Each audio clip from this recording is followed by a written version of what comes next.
पोरीला येऊन डायरेक्ट म्हणलं का हो म्हण, आणि पोरगी नाही म्हणली ते कोयता घेऊन मागं लागलं का? नाही. एकच गोष्ट लक्षात घ्या महिला मंडळ, आपल्याला बापानं शिक्षणाची संधी उपलब्ध करून दिलेली आहे. पोरीनं आपल्या बापाचा सन्मान आणि पोरानं आपल्या घराचं कर्तृत्व वाढवायचं असते. तुम्हाला एक कळकळीची विनंती मोठा भाऊ म्हणून सांगायलो, इथं महाराष्ट्रातल्या प्रत्येक विद्यार्थ्याला भावाचं रिलेशन आपण जपत असतो. आपल्याला तो कधी धंदा जमला नाहीये, आणि शिकवणाऱ्या प्रत्येक शिक्षक वृंदांना माझी विनंती आहे की आपल्याला मराठी भाषेत दुसरं नाव आहे मास्तर. या मास्तर शब्दाचा खूप छान अर्थ आहे.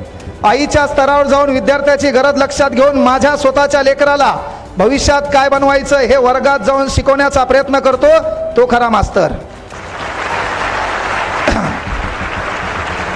आणि म्हणून विनंती एक आहे, पोरिओ तुम्हाला शिक्षणाची संधी उपलब्ध करून दिली तर